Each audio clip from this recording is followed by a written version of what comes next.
નમસ્કાર મિત્રો આપણે ગત લેક્ચરમાં સાદા ભૂતકાળની એ વાક્ય રચનાઓ વિશે ચર્ચા કરી છે। અગાઉના જે આપણે લેક્ચરો જોયા એ લેક્ચરમાં ટુ બી ક્રિયાપદના સ્વરૂપો સાથે સાદા ભૂતકાળ કેવી રીતે યુઝ કરવામાં આવે છે, એવી જ રીતે હેવ અને હેઝ માંથી એનું રૂપાંતર હેડમાં થઈ જાય છે અને સાદા ભૂતકાળમાં યુઝ કરવામાં આવે છે। ત્યાર પછી આપણે મુખ્ય ક્રિયાપદના સ્વરૂપ જે છે એને ભૂતકાળમાં બનાવવા માટે થઈ અને કઈ કઈ રીતે એ ભૂતકાળમાં બને છે એ વસ્તુ વિશે સમજાતા। આજે એના પછીના ત્રીજા પાઠમાં આપણે ભૂતકાળની વાક્ય રચનાઓ, સાદા ભૂતકાળને વાક્યની અંદર જે આપણને ઉદાહરણ આપવામાં આવેલા છે એ ઉદાહરણને આપણે સમજીએ। તો મિત્રો આપણને અહીંયા સૌથી પહેલું ઉદાહરણ આપેલું છે સાદા વર્તમાન કાળ પરથી સાદા ભૂતકાળના વાક્ય। તો સૌથી પહેલું ઉદાહરણ છે I play chess. I play chess. આ આઈ જે છે પ્રથમ પુરુષ એક વચન છે અને પ્રથમ પુરુષ એક વચન સાથે સાદા વર્તમાનમાં ક્રિયાપદનું મૂળ રૂપ વપરાય છે। તો આપણે અહીંયા પ્લે શબ્દ મૂળ રૂપ જે છે એની અંદર આપણે ઉપયોગ કર્યો છે।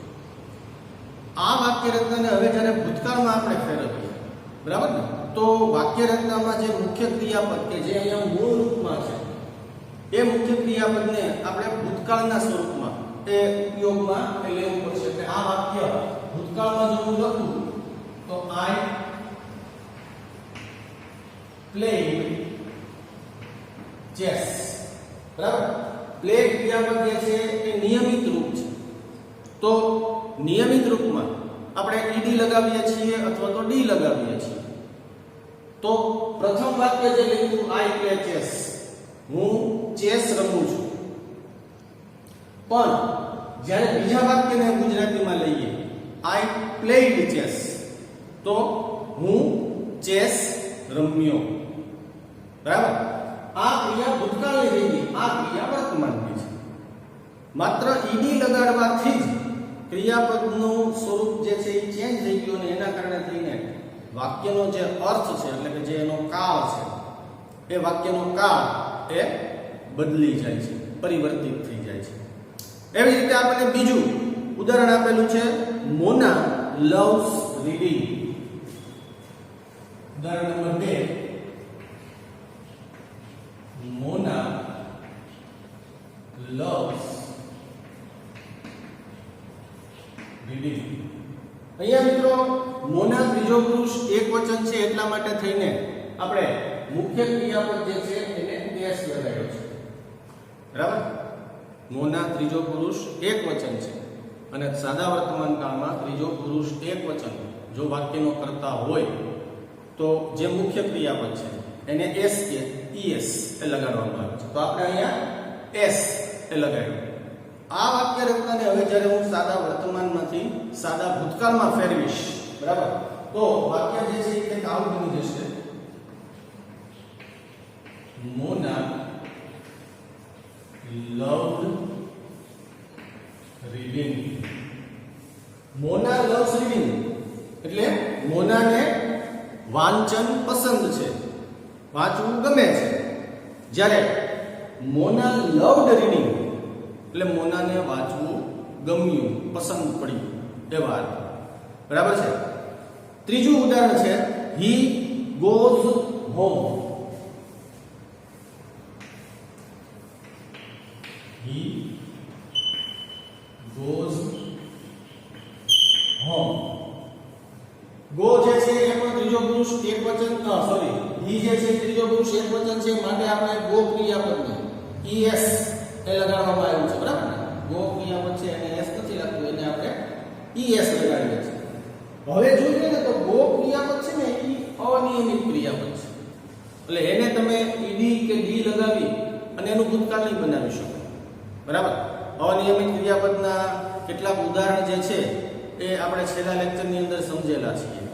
તો એ વસ્તુને તમે જો જોશો તો તમને એ બાબતનો ખ્યાલ આવશે કે ગો ક્રિયાપદ જે છે એનું ભૂતકાળનું સ્વરૂપ વેન્ટ બને છે। તો આ વાક્ય he goes home એ વાક્ય જે છે એ વાક્યને જ્યારે આપણે ભૂતકાળની અંદર ફેરવશું તો વાક્ય બનશે he went home. બરાબર? he went home.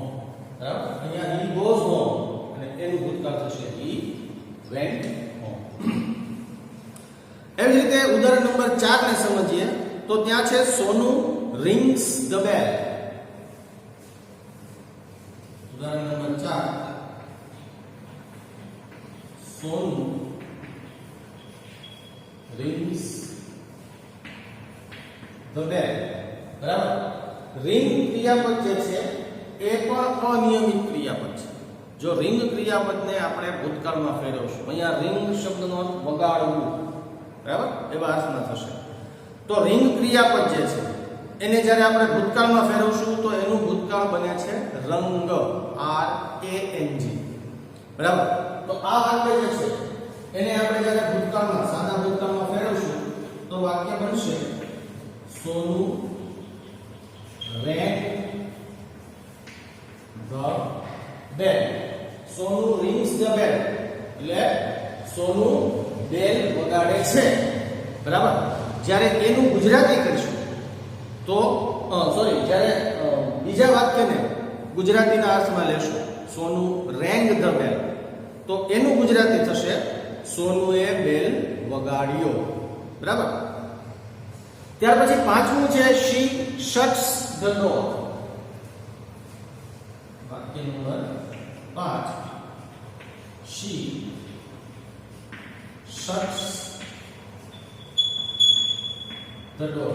અહીંયા શટ ક્રિયાપદ જે છે એને s લગાડેલો છે. શટ ક્રિયાપદ પણ અનિયમિત છે પણ એના સ્વરૂપ જે છે એમાં કોઈ ચેન્જ નથી થતો. બરાબર? શટ ક્રિયાપદ છે એને ભૂતકાળમાં રાખશું તો પણ એ શટ એ જ રીતનું બનશે.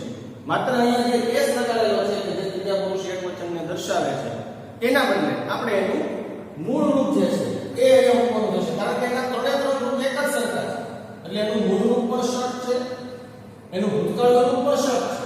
બરાબર? તો વાક્ય બનશે she shut the door. પાંચમા વાક્યમાં she shuts the door જો એનું ગુજરાતી કરીએ તો તે બારણું બંધ કરે છે. બરાબર? પણ જ્યારે એને ભૂતકાળમાં ફેરવ્યું તો she shut the door તો તેણે બારણું બંધ કર્યું. એ રીતના અર્થમાં થશે. અને ઉદાહરણ નંબર 6 છે I dropped the ball. ઉદાહરણ number 6 I drop the ball. બરાબર? I drop એટલે અહીંયા પડતો મૂકવો. બરાબર? છોડી દેવું. તો I drop the ball એટલે હું દડો છોડું છું. બરાબર? જ્યારે એને ભૂતકાળમાં ફેરવશું તો I dropped. તમે જોઈ શકો છો કે અહીંયા સ્વર વત્તા વ્યંજન સાથે એ ક્રિયાપદ પૂર્ણ થાય છે. જો સ્વર વત્તા વ્યંજન સાથે એ ક્રિયાપદ પૂર્ણ થતું હોય, બરાબર, તો છેલ્લો વ્યંજન છે એને આપણે ઈડી લગાડતા પહેલા બેવડાવીએ છીએ. બરાબર ને? તો અહીંયા આપણે ઈડી લગાડીશું ડ્રોપ શબ્દને તો એમાં છેલ્લો પી જે છે એ આપણે બેવડાવશું એટલે અહીંયા વાક્ય બનશે I dropped the ball. I dropped the ball. બરાબર? મેં દડો છોડ્યો. બરાબર છે? હવે મિત્રો સાદા ભૂતકાળના WH ક્વેશ્ચન્સ, સાદા ભૂતકાળની અંદર આપણે WH ક્વેશ્ચન્સ જે છે એ કેવી રીતે બનાવવામાં આવે છે એ વાક્યોની એ આપણે અહીંયા ચર્ચા કરીએ. બરાબર? પ્રશ્ન વાક્ય, સાદા ભૂતકાળના WH ક્વેશ્ચન્સ એટલે કે પ્રશ્ન વાક્ય.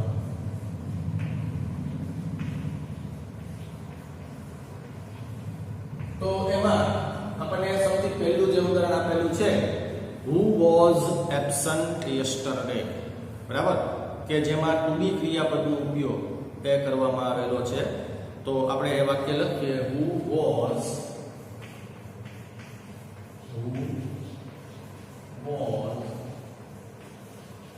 એક્શન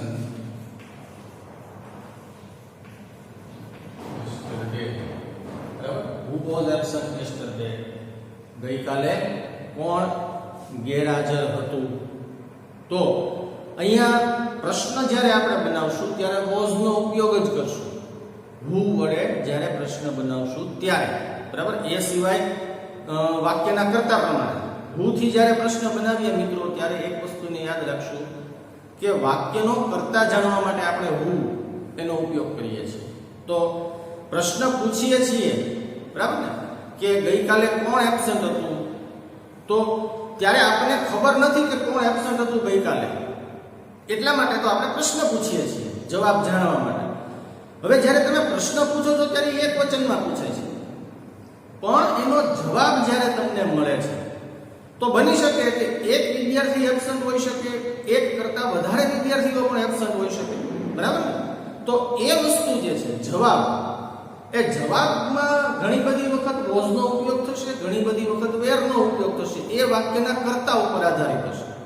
તો આ વસ્તુ આપણે યાદ રાખશું કે હુ સાથે જ્યારે સાદા ભૂતકાળમાં આપણે ટુ બી ક્રિયાપદની મદદથી પ્રશ્ન બનાવવાનો થાય તો ત્યાં હુ સાથે હંમેશા વોઝનો ઉપયોગ જ કરવામાં આવે છે, બરાબર છે. એ સિવાયના જે બીજા વોટ થી કે એનાથી જ્યારે આપણે પ્રશ્ન બનાવશું ત્યારે ત્યાં મુખ્ય ક્રિયાપદ જે છે એ આવશે, બરાબર. ત્યારે ત્યાં મુખ્ય ક્રિયાપદ જે છે એનો એ ઉપયોગ કરવામાં આવશે. એ વાક્યરચના જ્યારે હમણાં આવે ત્યારે આપણે એના વિશે ચર્ચા કરીએ છીએ. તો અહીંયા વાક્ય છે હુ વોઝ એબસન્ટ યસ્ટરડે, ગઈકાલે કોણ એબસન્ટ હતું. તો એના આપણે જુઓ બે જવાબ આપેલા છે. એકમાં વાક્યનો કર્તા એક વચનમાં આપેલો છે, જ્યારે એક જવાબ છે એમાં વાક્યના કર્તા બહુવચન આપેલા છે. જેમ કે સૌથી પહેલું છે Nayan was absent yesterday. Nayan was absent yesterday, બરાબર. Nayan was absent yesterday, Nayan ગઈકાલે ગેરહાજર હતો. તો નયન એક જ હતો ગેરહાજર, એટલા માટે આપણે વોઝ શબ્દનો ઉપયોગ જે છે એ સહાયકારક ક્રિયાપદ તરીકે કર્યો. પણ માનો કે બે વ્યક્તિઓ ગેરહાજર છે, જેમ કે અહીંયા આપેલું છે અમિત એન્ડ અમર, બરાબર. જેમ કે અહીંયા બીજું જે ઉદાહરણ આપેલું છે અમિત એન્ડ અમર. તો અમિત એન્ડ અમર એટલે વાક્યનો કર્તા બહુવચન થઈ ગયો. તો બહુવચનમાં વોઝનો ઉપયોગ આપણે કરતા નથી, ત્યાં આપણે ઉપયોગ કરીએ છીએ વેરનો. વેર એબસન્ટ યસ્ટરડે, બરાબર. Amit and Amar were absent yesterday, કારણ કે ત્યાં વાક્યનો કર્તા છે બહુવચનમાં.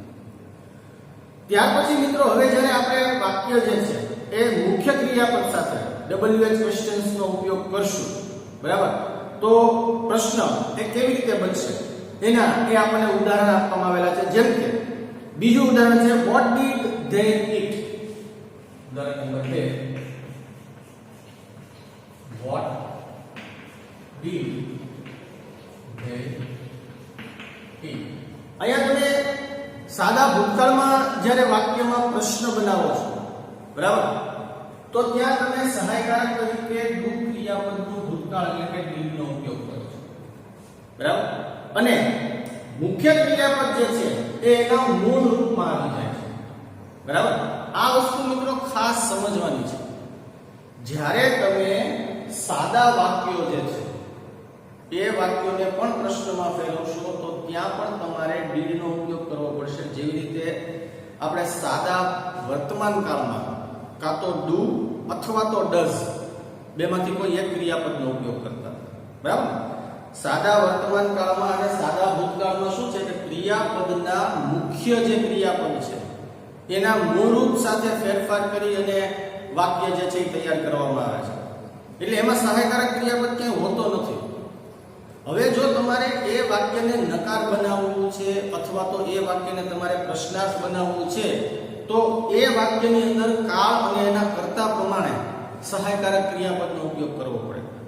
તો સાદા વર્તમાન કાળની અંદર આપણે ડુ અથવા તો ડઝ બેમાંથી કોઈ એક ક્રિયાપદ છે એનો ઉપયોગ વાક્યને નકાર બનાવવા માટે અને વાક્યને પ્રશ્નાર્થ બનાવવા માટે કરતા. તો અહીંયા પણ આપણી પાસે તમે જુઓ તો અહીંયા આપણી પાસે પ્લે ક્રિયાપદ છે એનું પ્લેડ બનાવીને મૂળ રૂપ જ થયું. લવ ક્રિયાપદ છે એનું લવડ થઈ ગયું, એ પણ મૂળ રૂપ થયું. ગો નું વેન્ટ થયું, રિંગ જે છે એનું રેન થયું. આ પ્રમાણે તમે જુઓ ને તો મુખ્ય ક્રિયાપદના એ સ્વરૂપો બદલાય, સહાયકારક ક્યાંય આવતો નથી. તો આપણે શું કરવું પડે? તો કે ભાઈ જે વાક્ય છે એની અંદર કર્તા અને એનો કાળ એ બેને ધ્યાનમાં રાખવા પડે. હવે અહીંયા ડુ ક્રિયાપદ છે એનું ભૂતકાળ ડીડ થાય છે. સહાયકારક તરીકે જ્યારે ડુ ક્રિયાપદ છે એનું ભૂતકાળ ડીડ થાય છે અને એક જ સ્વરૂપ છે.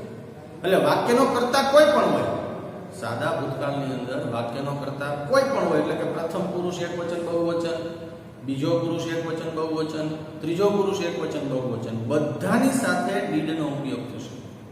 બરાબર. પણ જ્યારે તમે વાક્યમાં ડીડ વાપરો છો તો ડીડ વાપરતા સમયે એટલું યાદ રાખવાનું છે કે મુખ્ય ક્રિયાપદ છે ને એના મૂળ રૂપમાં આવી જાય. કેમ કે ડીડ માત્ર અને માત્ર સાદા ભૂતકાળમાં જ વપરાય છે, એ સિવાય ક્યાંય વપરાતું નથી. એટલે એક પ્રકારની નિશાની થઈ ગઈ, ઇન્ડિકેશન. બરાબર. ડીડ જે છે એ માત્ર સાદા ભૂતકાળમાં જ વપરાય છે અને એ પણ પ્રશ્નાર્થ વાક્ય રચના અથવા તો નકાર વાક્ય રચનામાં વપરાય છે. તો અહીંયા આ વસ્તુ જે છે એને આપણે ધ્યાનમાં રાખશું કે અહીંયા આપણે શું લખ્યું તો કે વોટ પછી ડીડ વત્તા ઈટ, એટલે કે ઈટ જે છે એ અનિયમિત છે. બરાબર. તો એનું મૂળ રૂપ થાય at.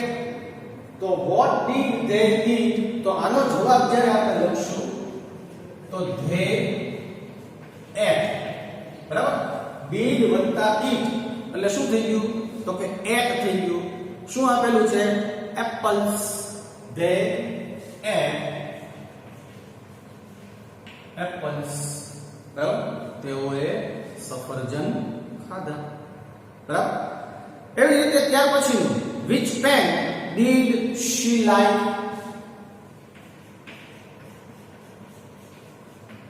Which pen did she like? અહીંયા પણ તમે જુઓ did આવ્યું એટલે like છે એના મૂળ રૂપમાં આવી ગયું. પણ જ્યારે આનો જવાબ લખશું ત્યારે જવાબમાં તો આપણે શું કરવું પડે તો કે મુખ્ય ક્રિયાપદ જે છે એનું ભૂતકાળ મૂકવું પડે. એટલે did જે છે આપોઆપ દૂર થઈ જાય. બરાબર. અહીંયા શું થયું તો કે આ did અને did આ બંને ભેગા થઈ અને એટ બની ગયું. બરાબર. did અને it આ બંને ભેગા થઈને એટ બની ગયું. બરાબર. એટલે કે did વત્તા it બરાબર એટ થાય. તો એમ અહીંયા did વત્તા like બરાબર શું થઈ જશે? liked. બરાબર. તો she did વત્તા like એટલે બની જશે liked. કેવી પેન તેનીને ગમે છે તો કે the red pen. બરાબર. she liked the red pen. બરાબર. તો માત્ર પ્રશ્ન વાક્ય રચનામાં અથવા તો નકારમાં આપણે did જે છે એનો સાદા ભૂતકાળમાં ઉપયોગ કરશું. ત્યાર પછીનું છે where did you put the bag?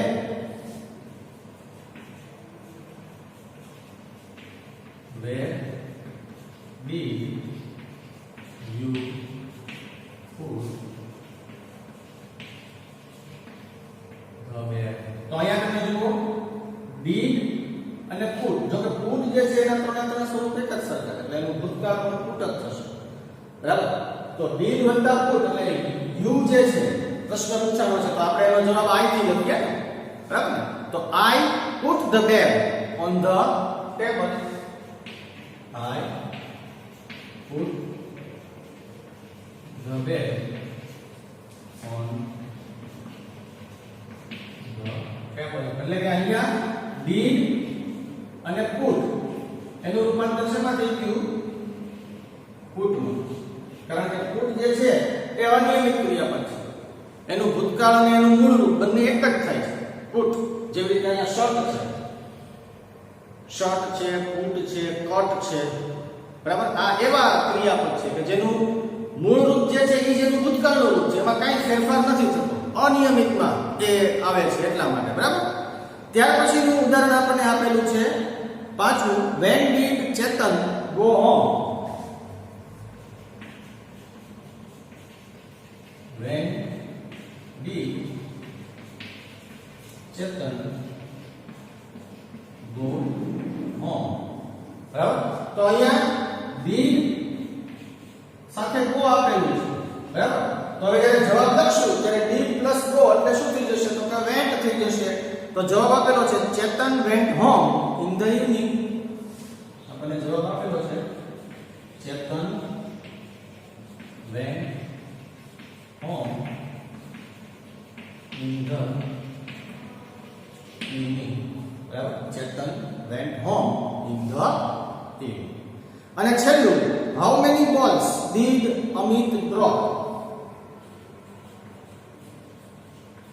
How many balls did Amit drop? તો અહીંયા did અને drop બરાબર. તો Amit dropped બરાબર 3 balls. Amit dropped 3 balls. બરાબર. આ પ્રકારે આ વાક્ય રચનાઓ જે છે એ અહીંયા એ આપણે બનાવવાની છે. તો જ્યારે સાદો ભૂતકાળ આવશે ત્યારે આપણે એમાં મુખ્ય ક્રિયાપદ જે છે એને ભૂતકાળના સ્વરૂપમાં બદલવાનું રહેશે કે જે આપણે અગાઉ સમજેલા છીએ. પ્રશ્ન વાક્ય રચના બનાવીએ ત્યારે એમાં did સાથે મુખ્ય ક્રિયાપદ મૂળ રૂપમાં એ ઉપયોગ કરવાનો રહેશે. બરાબર છે. નેક્સ્ટ લેક્ચરની અંદર હવે આપણે આની એક્સરસાઇઝ જે છે એ સોલ્યુશન કરશું. મિત્રો સાદા ભૂતકાળને સારી રીતે સમજવા માટે થઈ અને એના જે ક્રિયાપદના ભૂતકાળના સ્વરૂપો છે એ આપણે વધારે સારી રીતે સમજવા પડશે. ખાસ કરીને એ બધા કે જે આપણા ડેઇલી રૂટીનમાં રોજબરોજના એ ઉપયોગમાં આવતા હોય એ પ્રકારના ક્રિયાપદો જે છે એને આપણે એના મૂળ રૂપ અને એના ભૂતકાળના રૂપ બંનેમાં એ વ્યવસ્થિત રીતે સમજવા પડશે. તો થોડી પ્રેક્ટિસ કરશો એટલે આ ટેન્સ જે છે એ જેટલો અઘરો લાગે છે એટલો ખરેખર છે નહીં, સરળ છે અને આવડી જાય એવો જ છે. બરાબર છે. તો નેક્સ્ટ લેક્ચરમાં આપણે એક્સરસાઇઝ સોલ્યુશન સાથે સ્ટાર્ટ